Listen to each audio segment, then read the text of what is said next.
श्री पद्मप्रभुमल्लारदेव यांनी लिहिलेली तात्पर्यवृत्ती ही टीका आहे.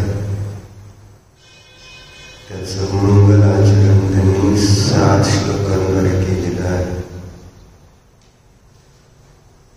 त्यातला पहिला श्लोक त्वयि सती परमात्मा.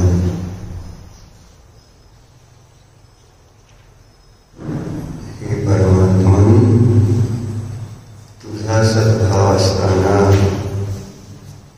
असं पद्मप्रभू मल्हारी देव म्हणतात, तुमचा सद्भाव असताना, तुम्ही असताना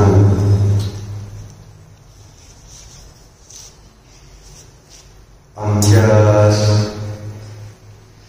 सारख्याच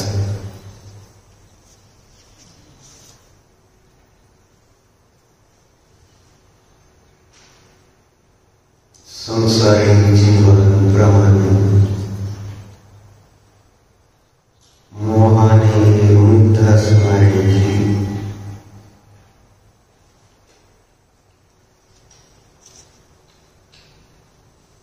त्यांना मी नमस्कार का बरं करेल? तुम्ही असताना करणार नाही.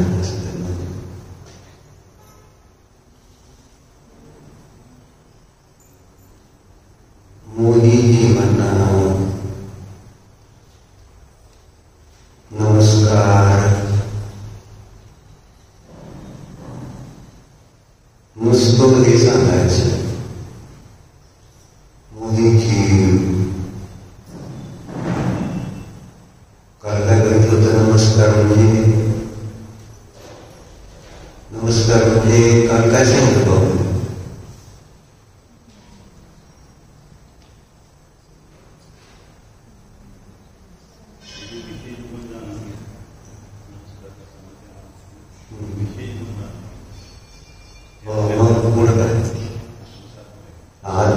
स्वीकार करेल. मग इथं जेव्हा पद्मप्रभू मल्हारी देव म्हणत आहेत की तुझा सद्भाव असताना आम्ही मोहाने मुग्ध असणाऱ्या जीवांना नमस्कार का करू? म्हणजे त्यांना मोह हा दोष भासित होत होता. मोह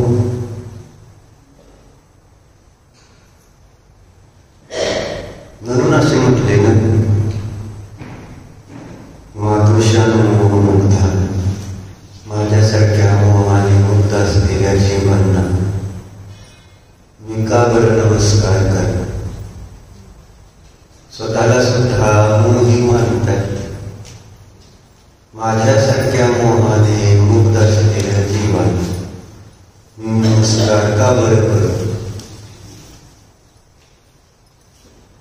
उत्कृष्ट वस्तू म्हणजे चिंतामणी रत्नासारखं रत्न प्राप्त झाल्यानंतर कोणी कास का ग्रहण करेल?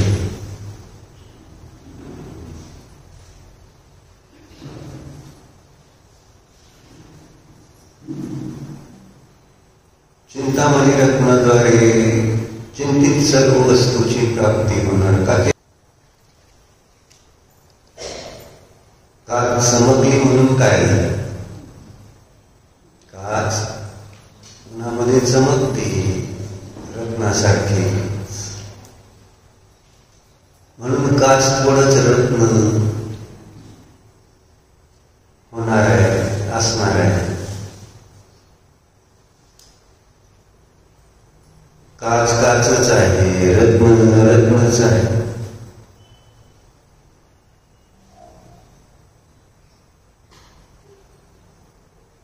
पण कळलं पाहिजे ना, रत्न काय काच काय हे समजलं पाहिजे का नको?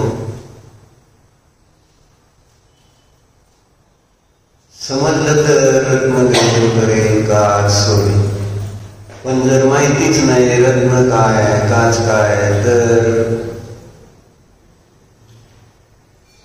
रत्न म्हणून काच ग्रहण करेल आणि काच म्हणूनच रत्नाला ग्रहण करेल. ही आहे सिस्टीम. धर्म काचेसारखा ग्रहण केलेला आपण काच आहे समजून. आपल्या दृष्टिकोनातून धर्माची व्हॅल्यू किती, किंमत किती, काय जेवढा अभ्यास नीटसाठी तेवढा अभ्यास आत्म्यासाठी, स्वतःसाठी, स्वतःच्या कल्याणासाठी करतो का आपण? किती तास घालवतो, किती धन घालवतो.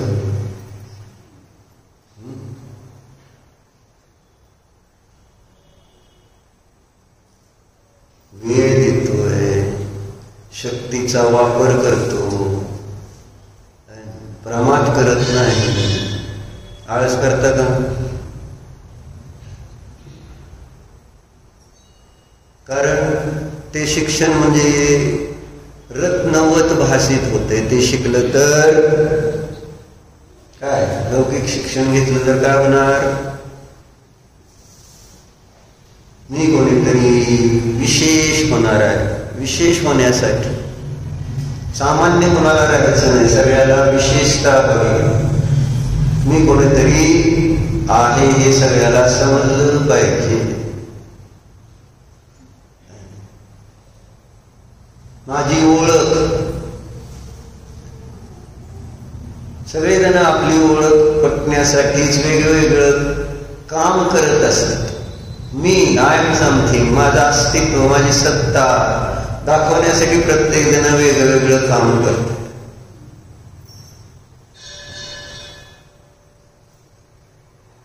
बघितलं आपण इथं पण येताना सगळे एकसारखे थोडेच येत आहेत.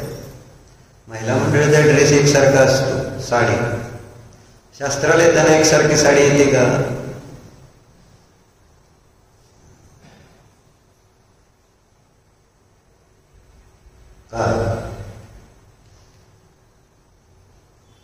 मी दाखवायला पाहिजे ना आपण आहोत म्हणून.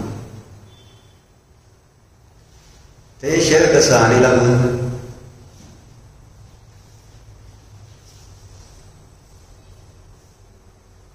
वर्णिजींनी मग चर्चा चालली गेली इथं ज्ञानात. काय करतोय आपण, काय केलं पाहिजे?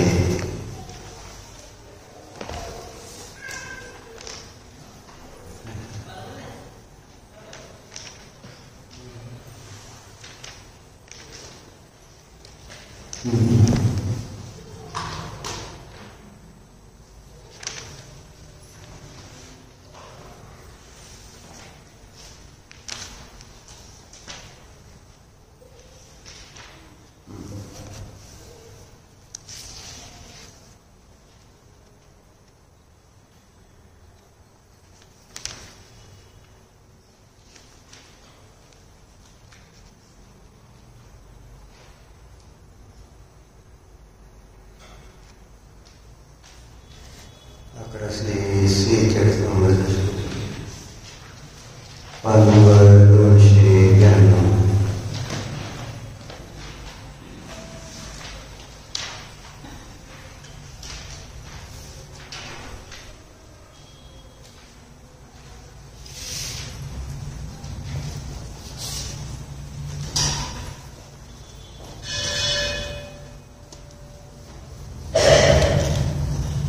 मुक्तिरूपी लक्ष्मी कुणाला प्राप्त होते सांग.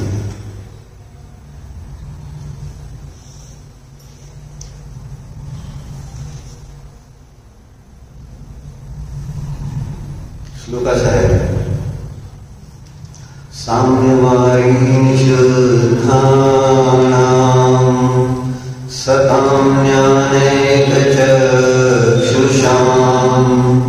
इहेमानन्दबोधादि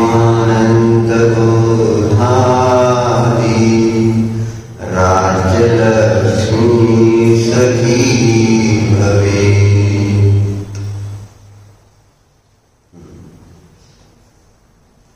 विवेक ज्ञान रूप नेत्र के धारक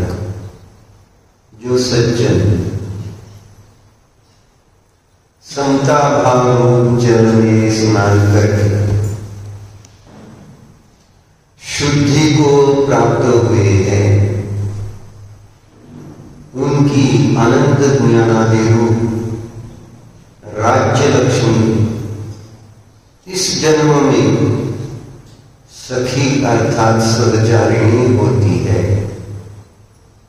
उन्हें इसी जन्म में मुक्ति प्राप्त हो जाती है।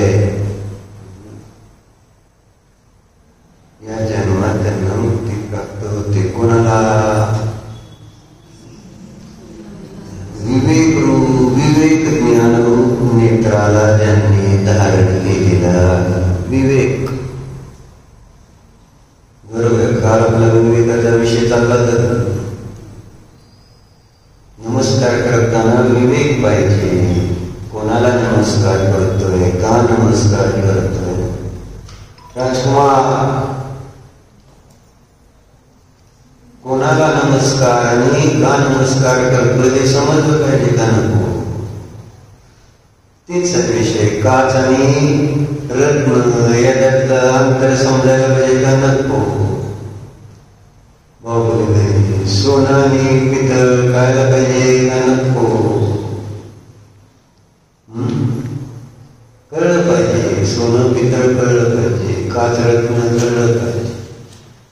मग इथं खरे देव खोटे देव समजले पाहिजे। आत्मा अनात्मा समजला पाहिजे का नको? गुण दोष यांच्यामधलं अंतर समजायला पाहिजे का नको? मी कोण आणि हे सगळं संसार, शरीर, भूक काय हे समजायला पाहिजे का नको? विवेक पाहिजे का नको?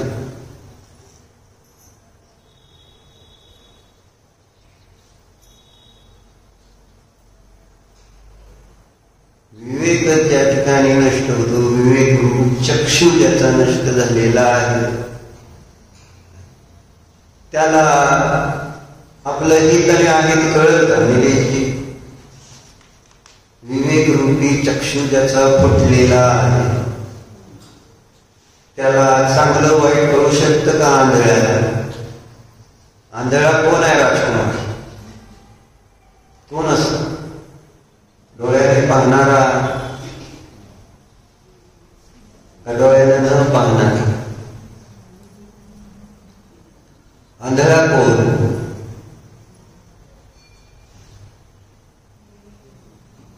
डोळ्याने पाहतो, समोर साप आहे आणि त्याच्यावर पाय गेला तर काय आंधळा आहे का?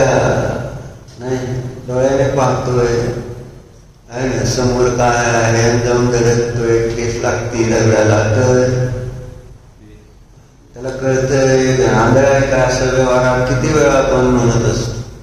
कुणीतरी येऊन आपल्याला धडकत आहे ना, आपण चाललोय, मग आपण त्याला काय म्हणणार? दिसतंय त्याला तरी सुद्धा येऊन आपल्याला धडकतोय तर काय आंधळा म्हणायचं? काय कळतं का नाही? गाडी येऊन आपल्या गाडीला धडकते, काय दिसतंय का नाही? असं म्हणजे डोळे असणं याचा अर्थ आहे की तुम्ही काय केलं पाहिजे? अर्थ काय डोळे असण्याचा?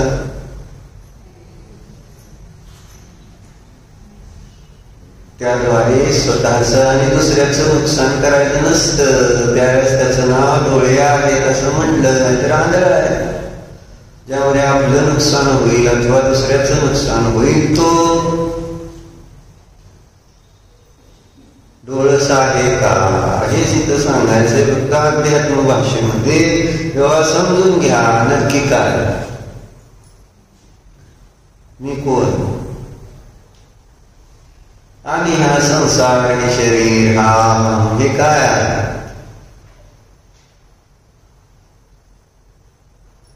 मग आपण ती गोष्ट किती वेळा बघितली की त्या पंडितजींची, मणिराम नावाचे पंडितजीची समंत बदरामध्ये बरं आहे का? समंत वर बसल्यावर असंच म्हणायचं, म्हणून जरा गुडघा दुखला तरी निदान जागा तर राहील, पण मस्त खुर्चीत बसला, पंखा चालू केल्यानंतर झोप येईल ना तर काय?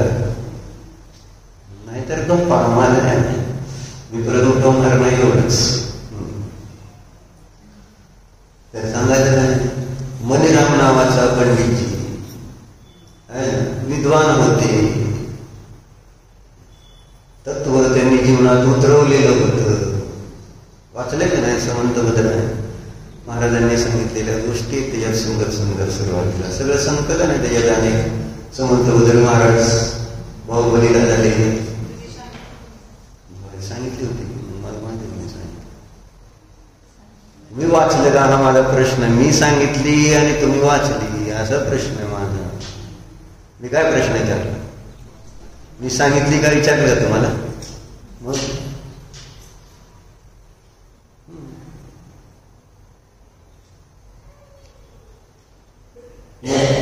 दशलक्षण पर्व आले. सगळ्याला पंडित पाहिजे असतो. दशलक्षण मध्ये पंडित वेगवेगळ्या कारणांसाठी पाहिजे असते. ट्रस्टींना कशासाठी पंडित पाहिजे असतो? महाराज पाहिजे असते, पैसे गोळा करायचे असते. खरं तर त्यांचा उद्देश वेगळाच. व्यापारी ट्रस्टींचा उद्देश आहे ना, धर्म प्रभावना व्हावे हा फार कमी आहे. आम्हाला पैसे किती गोळा होते त्यासाठी कोणते तसे महाराज आणले जाते, तसे विद्वान आणले जाते. कसं बाहुबली बाई धर्म प्रभावना की धन प्रभावना? पैसे पाहिजे. पैसे पण कशासाठी पाहिजे तर साठवायचे, खर्चायचे म्हणून. बरोबर आहे. कारण आम्ही घरातले पण खर्च करत नाही आणि मंदिरातले पण आम्हाला खर्चायचे नाही. राहू दे बँकेत, वाढू द्या वाढू द्या वाढू द्या. व्यापारी इथंही चालतो. धनाचा धर्माचा नाही. धर्माचा व्यापार पाहिजे डॉक्टर. बरोबर का? म्हणजे तुमच्या गावातलं नाही चाललं, बाहेरच्या गावातलं. तर काय करणार? इथल्या गावातलं सांगून मी दुसऱ्या गावातलं सांगितलेलं बरं. इथल्या गावातलं सांगून काय करणार?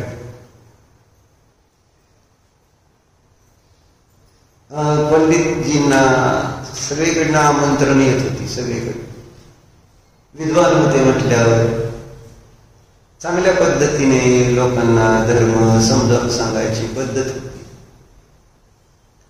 मग करता करता एका गावामध्ये ठरलं दशलक्षण काय चातुर्मास असेल काय असेल ते 4 महिने. मग झालं रोज पंडितींची प्रवचन आहे ते सगळं सुंदर चाललेलं कार्य.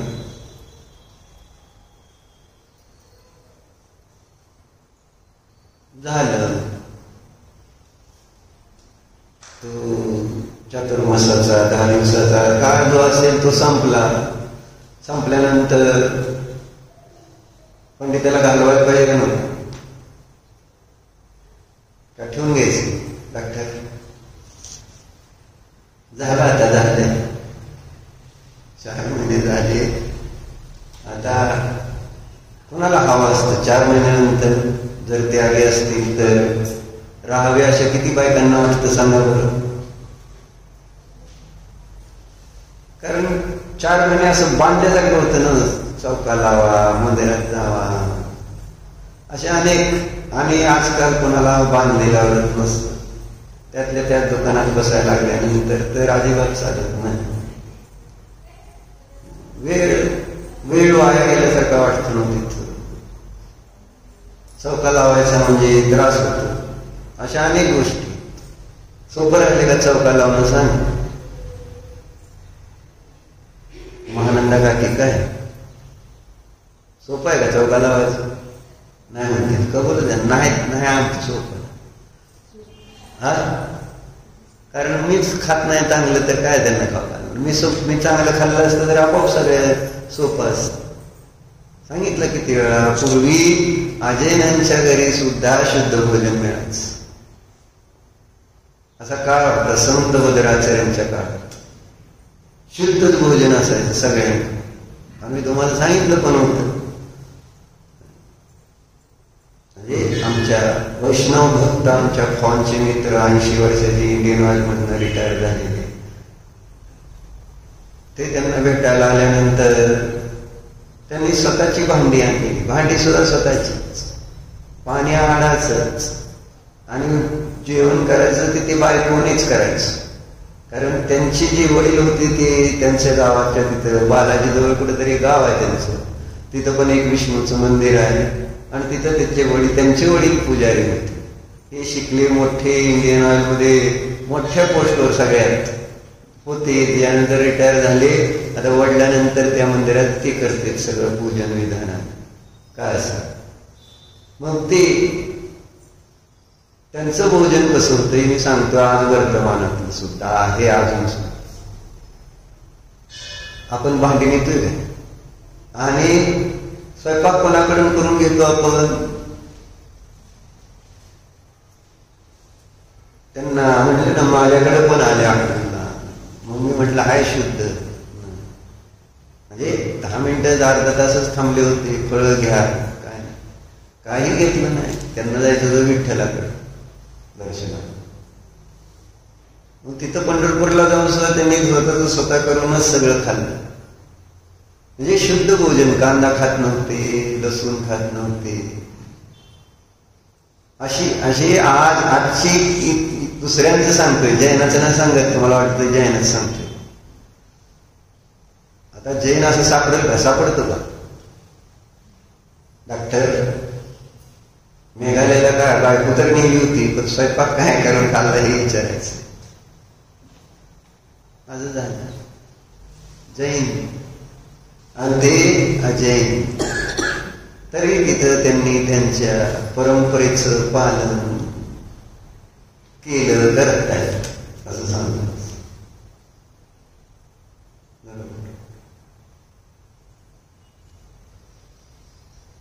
कशासाठी सांगतोय? कशासाठी?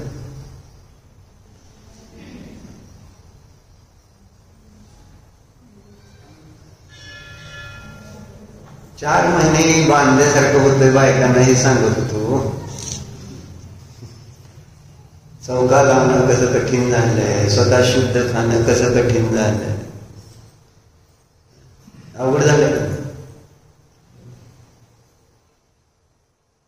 प्रमाण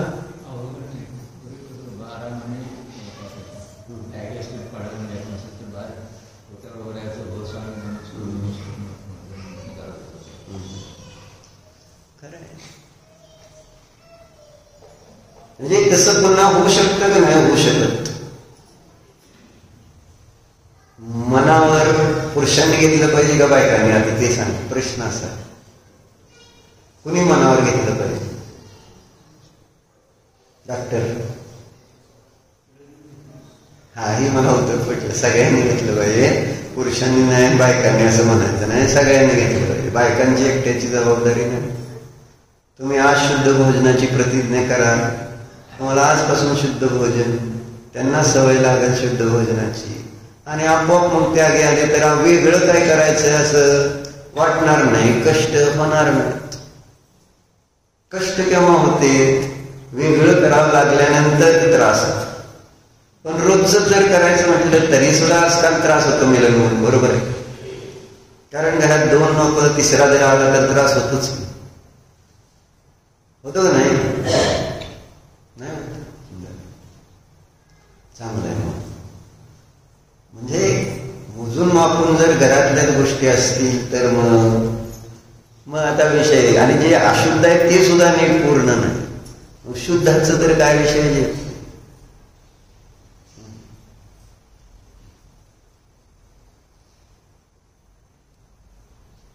म्हणजे सोपं केव्हा होतं? जेव्हा आपलं रुटीन मध्ये जे कार्य असेल ते जर असेल तर मग ते आपल्याला अवघड वाटत नाही. पण मार्ग सोडून म्हटलं तर मग अवघड जात. आणि आता मार्गभ्रष्ट तर सगळेच आहेत. जितूबाईला चालत नाही म्हणून चालत नाही स्वयंपाकघरात 4थ्या दिवशी. पण आता नाही जितूबाई जेवायला तर चालतंय 4थं काय, 5चं काय, पहिलं काय, दुसरं काय. म्हटलं ना अम्मांकडे जाणार कुठे कसला विवेक म्हणून असा प्रकार नाही. फक्त ते महाराज अम्मांपुरताच धर्म राहिला, शुद्धता राहिला. तुम्हाला माहित नाही महाराज अम्मांना चौके लावताना तुम्ही बरोबर लावता कसे लावायचे, कशी शुद्धता आहे. आणि ते गेल्यानंतर काय होतं? मग त्यांना रागत चालत नाही म्हणून आम्हाला चालतं. तुम्हाला चालतं सगळ्याला, अशुद्ध चालतं. ठीक आहे, म्हणून म्हटलं ना, जसं अन्न खाणार तसं मृत्यू होणार म्हणून एक गोष्ट आली. वाचून दाखव तुम्हाला. गोष्ट तर तुम्हाला आवडतीच.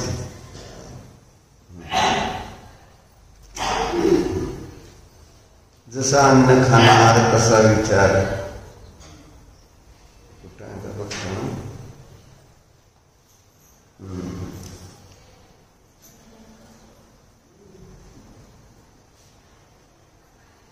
आएगा। महाभारत के दिनों में रात्रि के समय आक्रमण नहीं होते थे। नियम होते युद्धांचे. काय दिवसभर युद्ध खेळायचं, संध्याकाळी मात्र विश्राम. और विरोधी दल के लोग भी आपस में मिलजुल कर रहते थे. कसलं भांडण असतील बघा. शत्रू इथं मित्र सुद्धा चालत नाही. शत्रूची कथा काय कळवा. मिलजुल कर रहते थे. एक रात्रि को दुर्योधन युधिष्ठिर के पास अपनी कुछ बुद्धियों का हल पूछने गया. युधिष्ठिराजवळ दुर्योधन गेला होता. काही समस्या त्याला युद्धासंबंधी होते आणि दोघं परस्पर विरोधी होते.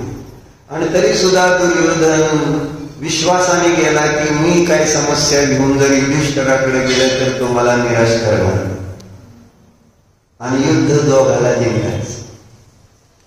आणि शत्रू असणारा दुर्योधन युधिष्ठिराकडे जातोय कोणत्या विश्वासानं की मी युद्धामध्ये जिंकेन कसं. माझं सध्या जे चाललेलं आहे त्यामध्ये माझी म्हणजे जरा बॅकफुटवर आहे. तर मला चांगल्या पद्धतीने तुमच्याशी लढण्यासाठी काहीतरी युक्ती पाहिजे होत्या. त्याला काहीतरी समस्या ज्या होत्या त्याचं समाधान पाहिजे होतं. वह जानता था कि उनसे यह सलाह मिल सकती थी. दुर्योधन ने पूछा, हमारे दल में भीष्म पितामह जैसे मूर्धन्य सेनापती है. कोण सेनापती होते त्यांचं? भीष्म होते का? आणि काय साधा होता का भीष्म पितामह असाच वो सेनापती तो आहे. फिर भी हम हारते जाते हैं और पांडव जीतते हैं. लगता है हमारे सेनापति सच्चे मन से नहीं लढते. कारण भीष्मासाठी पांडव सुद्धा त्यांचेच होते ना. नातवं त्यांचीच होती. नातवं होती सगळी कौरव आणि पांडव पुत्र सगळे. मग आणि असं होत असेल का की भीष्म पितामह काहीतरी पार्शलिटी करत असतील काय? त्यांना माहित होतं पक्ष मी कोणता घेतलाय, न्यायाचा घेतलाय का अन्यायाचा घेतलाय. कळत होतं का नव्हतं? आणि कळत असताना ते चांगल्या प्रकारे लढू शकत असतील काय अशी दुर्योधनाला शंका होती. म्हणून मन लावून लढत नसतील म्हणून आम्ही हारतोय. नाहीतर भीष्मासारखा आहे ना योद्धा, वीर योद्धा आणि तो आपला सेनापती असताना सुद्धा आम्ही तुमच्याकडनं हारतोय असं कसं काय? कोण कोणाला विचारते? दुर्योधन युधिष्ठिराला काय? युधिष्ठिर ने कहा, आप ठीक कहते हैं. नीति और अनीति का विचार हर किसी का उत्साह बढ़ाता तथा घटाता है. उत्साह कशामुळे वाढतो आणि कमी कशामुळे वाढतो आणि कशामुळे घटतो. आणि मग इथला उत्साह तुमचा आमच्या धर्मा संबंधीचा कमी का आहे असं आपल्याला जाणवतंय का दीपक? काल आपण मंगलाचरणावर चर्चा केली आणि आज तू किती वाजता आला? दोघांना 4 गिऱ्हाईक शिरली उघडल्यामुळं आणि ती केल्याशिवाय बंद करता येत नव्हतं, किंवा आता उघडले तर बंद करायचं कसं? पप्पा आल्यावर येऊ दुकानात, 4 दुकान गिऱ्हाईकाला ढकलता तरी येत नाही बाहेर, आणि तुमच्याशिवाय त्याला गावात मिळणार नव्हत्या त्या गोष्टी. जाऊ शास्त्राला जरा उशिरा गेलं तर काय रोजच पद्धतीमध्ये काय बदललं? डॉक्टर काय म्हणले?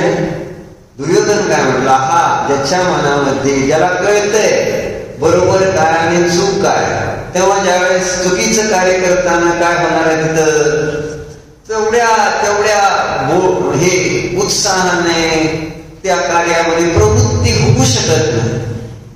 आतमध्ये कुठेतरी चोरी करताना उत्साह किती असतो, किती उत्साहाने चोरी करू शकतो. त्याला आतमध्ये माहिती अनिती आहे, हे चुकीचं आहे, आणि त्यामुळे तिथं ते करताना घाबरलेला असतो, आणि म्हणून काही ना काही माग काय ठेवून जातो, पुरावा ठेवून जातो चोर. कारण त्याला पण कळत असतं जे मी काम करतोय ते काहीतरी चुकीचं आहे. खोटं बोलणारा बिनधास्त खोटं बोलू शकतो का? तुम्ही दुकानात गिऱ्हाईक करताना बिनधास्त खोटं बोलू शकता? म्हणजे 22 कॅरेटचं देताना तुम्ही म्हणू शकता की 24 आहे बिनधास्त, आणि म्हणून ते काय होईल बघा, तुम्ही तेवढ्या कॉन्फिडन्सने देऊ शकणार नाही. पण आता सवय झाल्यानंतर मला माहित नाही, रोज 22 24 म्हणून द्यायचं असल्यानंतर अभ्यास कर विषयामध्ये, एकदा त्याला परिचित झाल्यानंतर मग भीती संपलेली असते, आणि त्यामुळे 22ला 24 म्हणून दिलं तरी काय प्रॉब्लेम नाही, रोज रोज रोज अभ्यास झाल्यानंतर. पण एक सामान्य जेव्हाची सुरुवात करतो एखाद्या पापाला, तर त्या पापाचं भय त्या जीवाला असल्याशिवाय राहत नाही, आणि ती भीती असल्यामुळं ते कार्य करताना थोडं उत्साह, म्हणजे तो जो परिणाम आहे कार्य करण्याचा त्याच्यात उत्साह असू शकत. पण नीतीने काम करताना म्हणून आपण उदाहरण किती वेळा पाहिलं कुत्र्याचं. कुत्र्याला भाकरी तुम्ही टाकली तर ते कसं खातंय, आणि कुत्र जर तीच भाकरी घरातनं टोपलीतनं चोरून नेत असेल तर कसं निघतंय आणि खातंय. कुत्र्याला सुद्धा कळतं नीती आणि अनीती. चोरलेली भाकरी त्याला कळते नाही, त्याला कसं कळतं हे चुकीचं आहे म्हणून, ही भाकरी मी गपचिप चोरून नेतोय आणि हे बरोबर नाही म्हणून. कुत्र सांगतोय, कुत्र्याला करू लागले. पण जैनांची अडचण झाली, निलेजी कळतंय, शास्त्राला आज आला त्यामुळे कसं तरी लाजत झालं, कारण मनामध्ये माहिती आपण शास्त्राला जात नाही, अनीती. त्यामुळं तोंड लपवून थोडस कसं तरी करून आज पोचला. बऱ्याच वर्षानंतर किती काळ वाटला माहिती तुम्हाला. जाऊ ही अडचण आहे, ती अडचण आहे, अमुक आहे तमुक आहे सांगता आहे ना, आले एवढं चांगलं आहे. असंच अनंत काळ गेला माझ्या संसारामध्ये नेले. कसा अनंत काळ गेला आपला संसारामध्ये, यापुढेही किती काळ जाणार आहे हे आजच्या आपल्या प्रवृत्तीवरून लक्षात येईल. आपण आज कशा पद्धतीने या धर्मक्षेत्रामध्ये धर्ममार्गामध्ये वाळगा केली, धर्मक्षेत्रामध्ये आपला उत्साह किती. काय म्हटलं ते, काय म्हणलं दुर्योधनाला विचारलं नाही युधिष्ठिराला की भीष्म पितामह मनापासून लढत नसतील तर म्हटले ना बरोबर आहे, ज्याला कळतंय बरोबर काय चुकीचं काय, तेव्हा त्या ठिकाणी तिथं ते कार्य करताना उत्साह असणार नाही. बरोबर काय लिहिलं युधिष्ठिर ने कहा, आप ठीक कहते हैं, नीति और अनीति का विचार हर किसी का उत्साह बढ़ाता तथा घटाता है.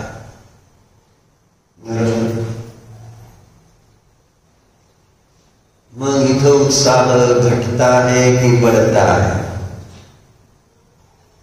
आणि संसारामध्ये उत्साह घटता है की बढ़ता है. मला राजकुमार नीती आणि अनीती तर कळतंय का नाही, नीती काय अनीती काय कळलं पाहिजे का? अनीतीला मी नीती केले म्हटलं ना, काचेला रत्न केले, रत्नाला काच केले. आणि ते कशामुळं? विवेकाचा अभाव, फुटता विवेक चक्षु. काय करेल जगदीश असं. ज्याचा विवेक चक्षु फुटलेला असेल त्याला जगाचा ईश्वर सुद्धा काही करू शकणार नाही. देव तर काय करणार सांगा? मी देते तुमच्या बाबतीत. तुमचाच जर विवेक जर नष्ट झाला असेल, देव काय त्याला बदल करू शकत नाही. मग भीष्म पितामहाचा उत्साह लढताना कमी कशामुळे होता? त्यांना कळत होतं मी ज्या बाजूने लढतो आहे ती बाजू नीतीची नाही. बरोबर. आणि त्यामुळं तिथं लढताना उत्साह कमी आहे. तुम्हाला इथं उत्साह का कमी आहे? तुम्ही संसाराच्या बाजूने लढताय. बरोबर आहे. दुर्योधनाची बाजू म्हणजे संसाराची आणि पांडवाची बाजू म्हणजे धर्माची. तुम्ही भीष्म पितामह आहात की नाही? सगळे लढताय कोणाच्या बाजूने सांगा? अभिजित मधुर मिलनच्या बाजूने लढताय का तेजश्रीच्या बाजूने लढताय? प्रश्न आहे. मुंडी हालू नको, उत्तर दे. कळणार कसं कोणाच्या बाजूला? मधुर तेजश्री होत नाही का? मिलनच मधुर राहणार शेवटपर्यंत. म्हणजे मम्मी मधुर तेजश्री कधी होणार? असं प्रश्न काय? कोणती बाजू घेतलेली आहे अभिषेक? आपण कोणाची बाजूने लढताय? तुम्ही धर्माच्या बाजूने लढताय पियुष पाहुणे का अधर्माच्या बाजूने? काय? आणि ती पण म्हणून इथं उत्साह कमी असण्याचं कारण तेच आहे. कारण मी बाजू चुकीच्या बाजू न लढतोय. लक्षात येते काय? नेमकी कळतंय का? नीटची परीक्षा देऊन डॉक्टर होणं म्हणजे कोणती बाजूने लढताय? आणि शास्त्र स्वाध्याय करत नाही, समजून घेत नाही, त्याचा अभ्यास करत नाही, तर बाजू कोणती बरोबर कोणती चुकीची आहे? सिमरन कोणती बाजू बरोबर आहे? आता बरोबर सांगतील बरं का? कळते ते सगळ्याला कळते की धर्म बरोबर आहे. आता एक व्यक्ती नाही शास्त्राला आलेला की तो असं म्हणू शकेल की नाही काय धर्माची बाजू चुकीची आहे आणि संसाराची बाजू बरोबर आहे असं कोण म्हणतंय? सांगायचं. सगळ्याला कळतंय स्वप्नातही की ही बाजू धर्माची बाजू बरोबर आहे आणि संसाराची बाजू चुकीची आहे. आणि मी कोणत्या बाजूने लढतोय ते आपल्याला कळतंय काय? मुंबई इंडियन्स आणि चेन्नईची मॅच चालू आहे. आम्ही हे पियुष पाहुणे तुमच्या पप्पाच्या अपेक्षा तुम्हाला किती उत्साह माहित नाही, पण पप्पाला मात्र भरपूर. कोणाच्या बाजूने? MI का CSK? आणि म्हटलं महाराष्ट्रात राहतोय CSKच्या बाजूने लढतोय म्हटलं तरी काय होतं? नीती आणि अनिती समजते का नाही तुम्हाला? तुम्हाला समजते असं मला सांगायचं तेव्हा शास्त्राला आलाय. पण आलाय त्यावेळेस तुम्हाला हे कळतंय इथं उत्साह कमी का राहतो? कारण चुकीच्या बाजूने लढता. आता बाजू केव्हा बदलायची हे तुम्ही ठरवायचं. आपण ठरवायचंय की आपण कोणत्या बाजूने लढायचंय. तर आपल्याला जबरदस्ती आहे का की नाही तुम्ही संसाराच्याच पक्षाकडून लढलं पाहिजे म्हणून? कोण जबरदस्ती करते तुम्हाला की तुम्ही संसाराचाच पक्ष घ्यायचा नाहीतर नाच? बघा असं थोडंच तुम्हाला कर्माने जबरदस्ती केली. मी स्वतंत्र आहे, मी माझ्या मर्जीने सगळे विचार व्यवहाराचे निर्णय घेऊ शकतो. मग इथं निर्णय मी धर्माच्याच बाजूने लढणार असं का नाही? भीष्माचं काय अडचण होती कळलं नाही का? भीष्माने पांडवाच्या बाजूने गेले असते तर कशाला कौरवांना एवढा उत्साह एवढं मारामारी मरण आलं असतं? पण तुम्ही ते वचनबद्ध होते का काहीतरी असतील तसे.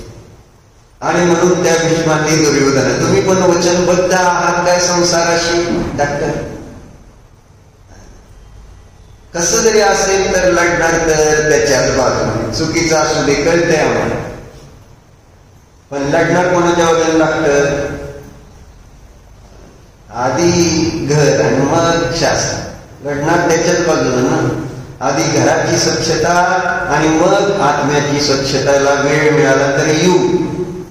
कारण मी काल विचारलं डॉक्टर का आले नाही, मग आणि मी नेहमीप्रमाणेच हसून सांगितलं, म्हणजे न सांगताच मला कळलं की डॉक्टर काय करतायत घरी. असू दे, म्हणजे सांगायचं काय. मग पहिलं उत्तर समजलं. आता चर्चा कशासाठी आहे? खाण्यावरनं सांगणार आहे, ते खायच्या प्रकारावर. जसं अन्न खाणार आहे तसं तसं त्या ठिकाणी परिणाम बनणार आहे ते सांगतात. मग काय उत्तर दिलं युधिष्ठिरनं? नीति और अनीति का विचार इस हर किसी का उत्साह बढ़ाता तथा घटाता है. आपके दल के सैनिक अनुभव करते हैं कि वे अनीति के पक्ष में लड़ रहे हैं, इसलिए ही सहज ही उनका पराक्रम शिथिल पड़ जाता है, जबकि पांडव दल के लोग न्याय के समर्थन की बात ध्यान में रहने से सच्चे मन से लड़ते हैं.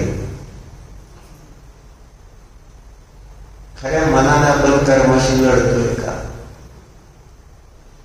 विभावांशी लढतोय का? खऱ्या मनापासून नाही नाही, हे कर्म नष्ट केले पाहिजे. मनापासून आपलं चाललंय का? धर्म मिळेल नाही ना. मनापासून दुकानदारी चालली, मनापासून सगळा संसार चाललेला आहे, मनापासून चाललेला आहे. डॉक्टर बरोबर आहे, मनापासून चाललाय का नाही? आता म्हणते डॉक्टर दोन्ही मनापासून चाललंय, काय संसार पण मनापासून चाललाय आणि धर्म पण मनापासून चाललाय. पण एका मॅनेत एकच तलवार बसते, तुम्हाला माहित आहे का? मनात दोन तलवारी राहू शकते का? नाही सर, एका मॅनेत. तसं एकाच मनात संसार पण आणि धर्म पण असं दोन्ही राहू शकेल का डॉक्टर? मला एक बाजू सांगा, काय मनात तुमच्या मनात काय? धर्म आहे का संसार आहे? मनापासून सांगावं लागलं खरं.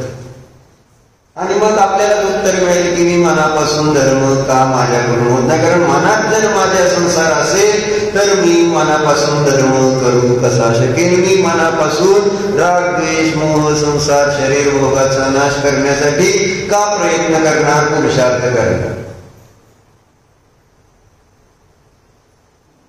विचार करावा लागेल. सैनिकांचा म्हटलं ना, कळतंय दोघांना, कळतंय सैनिकांना की काय नीति है आणि काय. ठीक है. दुर्योधन निरुत्तर हो गया. उसने पलटकर फिर पूछा. त्याला कळलंय, दुर्योधनाला कळत नव्हतं असं नाही आहे ना. आपण चुकीचं करतोय, ज्याला जो चूक करतोय त्याला कळत असतं. म्हटलं ना, कुत्र्याला कळतंय भाकरी चोरली. जेव्हा जेव्हा मी कोणती चूक करतो ही दुसऱ्याला काय विचारायची गरज नाही की मी चुकलोय का.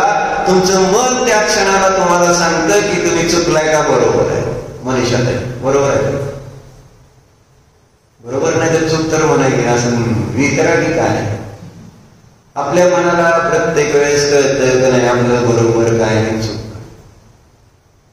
अभिषेक कळतं ना. दुर्योधनाला पण कळत होतं माझी बाजू चुकीची आहे. मी पांडवांना आहे ना दिलेली 5 गावं सुद्धा परत मागतोय, हे काय चुकीचं आहे. तसं जर वाटून दिलं होतं आहे ना. पांडवांचं इंद्रप्रस्थ होतं, यांचं काय असं होतं ना नगरी, तिकडे त्यांनी ही केलेली, त्यांच्या वाटणीला आलेली, तिथं त्यांनी सगळं ते सुंदर नगर रचलेलं होतं. तिकडं जंगलच दिलं होतं त्यांना, पण तिथं जाऊन पण त्यांनी नंदनवन केलं होतं. आणि इकडं मात्र दुर्योधनाला सगळं दिलं तरी समाधानी नव्हता. त्यांचं चांगलं चाललेलं बघून हा सारखा पुढत राहायचा. बरोबर दीपक, कुणाचं चांगलं चाललंय म्हणून पुढतोय आपण. दुसऱ्याचं चांगलं चाललेलं बघून त्रास होतो नाही. मनाला इच्छा, मनाला इच्छा, मन सांगत की खरंच कुठेतरी चुकतंय काय माझं, दुसऱ्याच सुद्धा आपल्याला चांगलं बघवत नाही असं आहे. मग दुर्योधनाला कळलं आपण पण चुकीचं वागतोय, पण तरी सुद्धा दुर्योधनाचा हट्ट असा होता की जरी मी चुकीच्या बाजूला असलं तरी सुद्धा मला जिंकायचंच. मिलन बरोबर आहे का? चुकीचं असलं तरी बरोबर आहे हे सिद्ध करायचं. ही सगळ्यांची सवय असते. कोणालाही कुठली चूक मान्य आहे का तुम्हाला रेवती ताई? कोणा तर डेमो द्यावा लागेल मला. म्हणजे तुम्हीच मला सांगता अशा गोष्टी. कारण काल त्यांनी घटना सांगितली नाही काय, त्यांची ना किती वर्षाची आहे? 4 वर्षाची. किती आहे? इच्छा नाही, इच्छाच 4 वर्षाची इच्छा आहे.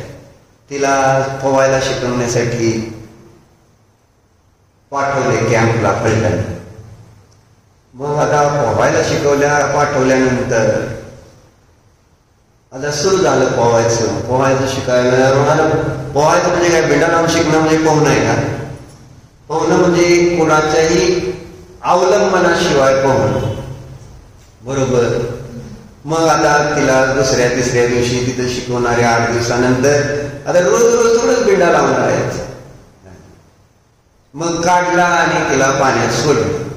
आता पाण्यात बिंडा काढल्यावर पाण्यात सोडलं तर माणूस बुडणार का नाही? पहिल्यांदा बुडणार का नाही बुडणार? आम्हाला पण शिकवलं त्यावेळेस, आम्हाला पण सोडलं, आम्ही पण बुडलो आणि आमचे दादाच आम्हाला शिकवत होते, काका शिकवत होते. मग बुडून आम्ही बाहेर आलो, घाबरलो, सगळं झालं. बुडल्यानंतर माणूस घाबरतेच. मग आम्ही आमच्या वडिलांना असं थोडंच म्हटलं, का भाऊ मूर्ख आहे का तुम्ही? तुम्हाला कळतं का काय मी नसतो ना? असं आपण आपल्या वडिलांना म्हणू शकलो असतो का? म्हटलं का? भाऊले बाई तुम्ही शिकलाय पवायला? हा, तुम्हाला कोणी शिकवलं? दादा नाही शिकवलं. बुडवलं असेल, बुडला असेल. बुडल्यावर दादाला तुम्ही असं म्हटला का? मूर्ख आहे का दादा तुम्ही? मला मारायला बसलाय काय? असं नाही. मग आजकालचे महाभाव कौतुक सगळ्यांना. मग ती छोटी 4 वर्षाची मुलगी पाण्यातून बाहेर आली. बाहेर आल्यानंतर म्हणजे आजकाल ऍग्रेसिव्हनेस कसा आहे. बाहेर आले की तिथं तिची आत्या म्हटलं तुम्हाला फई नाही ना, फई आता म्हणजे मोठी होती, बऱ्यापैकी मोठी असणार ना फई. ही 4 वर्षाची फई असेल 40 वर्षाची, बरोबर. एवढा अंतर धरून झालं असं. बाहेर आल्यावर ती छोटी मुलगी त्या फईला काय म्हणते, मूर्ख आहेस काय? बरं, मग एकदा नाही, कौतुकाने तिची मा सांगत होती, दीक्षाची मा मला सांगते, एकदा नाही 5दा म्हटली ती फईला, मूर्ख आहेस काय, मूर्ख आहेस काय असं 5दा म्हटले. मला हसून सांगत होते आमची इच्छा अशी ऍग्रेसिव्ह आहे बरं का. कळते का डॉक्टर तुम्हाला कौतुक कशाच आहे? म्हणून डेमो देऊ काय म्हटलं. माझ्या डेमो असे असते लाईव्ह. 4 वर्षाची मुलगी जर 40 वर्षाच्या आहे ना फैला असं डायरेक्ट बोलू शकते. एकदा नाही, 2दा नाही, 3दा नाही, 4दा नाही, किती वेळा? 5 वेळा तेच वाक्य, मूर्ख आहेस काय? कोण कोणाला म्हणत? आता मी तुम्हाला म्हटलं एकदा मूर्ख आहे काय तुम्ही सगळे, किंवा अरे ते गाडी मी तुम्हाला म्हटलं बांबले म्हटले मूर्ख आहेस काय का तू? किती वेळा म्हणा लागेल? न म्हणता सुद्धा चालणार नाही. आणि म्हटलं तर काय होईल बाबा सांगा, सांगा तात्पर्य काय काय सांगत सांगत काय? अनितीलाच आपण त्या ठिकाणी काय करतो? पुष्ट करतो. मुलांचं कुठं चुकतंय, काय चुकतंय, कसं चुकतंय, कसे सांग. पण आता ते विषयच राहिले नाही. मुलांना ती भीतीच राहिली नाही की बाबा हे मोठे असते तर मोठ्यांबरोबर व्यवहार कसा केला पाहिजे. अडचणी म्हणजे त्यांना वाटू लागलं की आपण जे करतो ते बरोबरच आहे. बरोबर.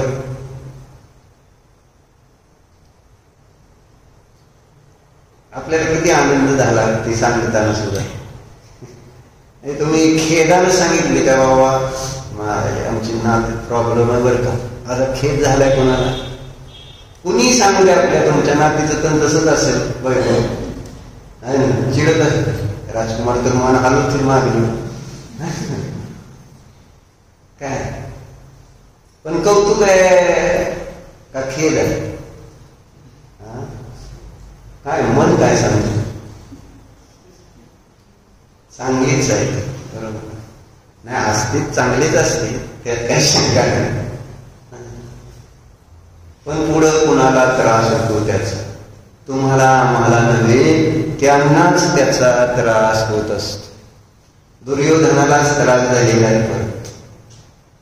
म्हणजे असं नाही आहे की समोरच्याला त्रास होतो.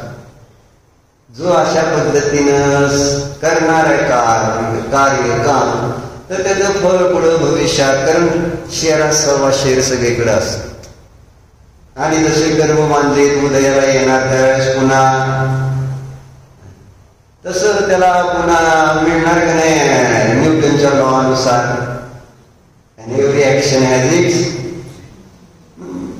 पुन्हा तसं येणार आहे. पण वर्तमानामध्ये मला ते समजा हे वय असतं संस्कार.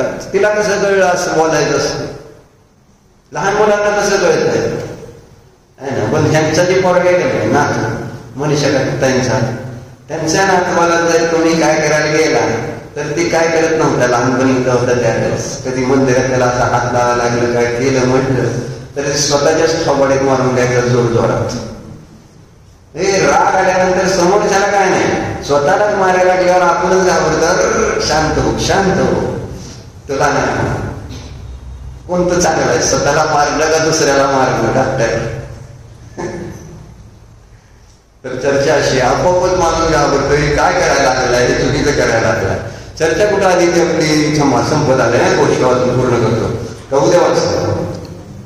मला म्हणते तुम्ही आजच वाचून मोकळं करा म्हणणार आहे, परत उद्या येत नाही गोष्ट. 1-2 मिनिटात असतो बघा. टाइम पुढे गेलाय पण आज विरुबाई नाही त्याच्यामुळे चालतंय थोडं. काय झालं परत दुर्योधनाने पुढे गेलं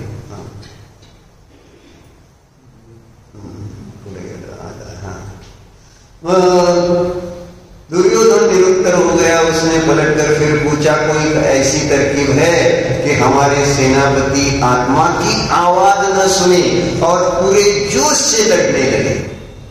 असं काहीतरी उपाय सांगा की जेणेकरून आमचा सेनापती आमचे सैनिक काय करतील, आपल्याला आत्म्याचा आवाज ऐकला तर अनीती कळते नीती कळते. पण असा काय उपाय आहे का डॉक्टर? युधिष्ठिर आपलं दुर्योधनला विचारला की आत्म्याचाच आवाज ऐकला जाणार काय? कोणाला कोण विचारतंय? कोणाला कोण विचारलं? कोण कोणात म्हणते? दुर्योधनाने युधिष्ठिरला विचारला असा काय उपाय आहे का की जेणेकरून आत्म्याचा आवाज ऐकणार नाही आणि पूर्ण जोशाने त्या ठिकाणी लढतील नीतीच्या विरुद्ध. ठीक है, युधिष्ठिर ने इसका समाधान भी बता दिया. त्याच्या विरोधात जाणार होतं पण आलेल्याला निराश करायचं नाही. आहे उपाय, आपल्या मनाचा आवाज ऐकू जाणार नाही, आपल्या आत्म्याचा आवाज आपल्याला ऐकू येणार नाही. अनीतीच्या काळामध्ये सुद्धा असा कोणता उपाय आहे तर तो युधिष्ठिर सांगतोय, ऐका सांगू. इन लोगों को नियत वेतन के अतिरिक्त ऐसा भोजन कराया जाए कि जो अनीति से ऐसा भोजन कराया जाए कि जो अनीति से कमाया और मुफ्त में खिलाया गया हूं. उपाय सांगायला लागलाय. कशासाठी? कशासाठी? अनिती जाणवली नाही पाहिजे. आपल्या आत्म्याचा आवाजच आपल्या कानापर्यंत पोहोचला, विचारापर्यंत पोहोचलाच नाही पाहिजे. असं काय? तर काय उत्तर दिलं त्यांनी? इन लोगों को नियत वेतन के अतिरिक्त ऐसा भोजन कराया जाए जो अनीति से कमाया और मुफ्त में खिलाया गया हो. दुर्योधन को यह बात जल गई. उसने अधिक पाप से अर्जित धन निकाला, उसके व्यंजन बना बना कर खिलाना आरंभ कर दिया. अब वे लोग अधिक उत्साह के साथ लड़ने लगे. आत्मा की पुकार अनीति के धन से ने शिथिल कर दी. अन्न के साथ मन का संबंध कितना प्रगाढ़ है, यह इस घटना से जाना जा सकता है. आता आपलं धन आणि आपण जे खातोय ते बघा, आणि त्यामुळे आत्म्याचा आवाज आमच्या जवळ पोचतोय का नाही हे आपण तपासा. भोजन का प्रभाव तन मन पर पड़ता ही है, ऐसा ही निमित्त नैमित्तिक संबंध है. अगर न्याय से अर्जित किए गए धन से ही उचित व योग्य आहार ग्रहण करना चाहिए. शुद्ध आहार है नुसत्या गोष्ट नाही, नेमकं जीवनात काय आहे. जर आपण हे तपासलं नाही तर मला कळणार नाही की मी काचेच्या बाजूने आहे का रत्नाच्या बाजूने. रत्न कोणती आणि काच कोणतं, त्याचा विवेक कशामुळे नष्ट होते डॉक्टर? कशामुळे नष्ट होते विवेक? कबूल करा नका करू, वस्तुस्थिती सांगितली जाणार आहे. आपण आपल्याला तपासायचे. मला काय तर म्हणजे विषय असा नाही, हे सामान्य कथन आहे. सगळ्यांनी आपलं निरीक्षण परीक्षण करून आपल्या जीवनामध्ये जर शांती समाधान पाहिजे तर आपला मार्ग यथायोग्यच निवडला पाहिजे. ओम नमः. ओ प्रभू मन वचन काय करता येतात सर्व समारंभ आरंभ क्रोधमान माया लोक प्रमादित्यादी विमानचारे माझ्याकडून या भावात गुरुभावात हृदय शास्त्र करू यांचा घेतलेल्या वर्गामध्ये अतिक्रम अतिचार अनाचार दोष लागले. इंद्रियापासून पंचेंद्रियापर्यंत काही जीवांची स्वाध्याय करीत असताना घडलेले सर्व दोष विषय मी पश्चाताप व्यक्त करू क्षमा. हे माझे सर्व दोष मिथ्या मी माझ्यामध्ये या सर्व दोष विषय मी प्रायश्चित्त मानतो.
चैतन्य स्वरूप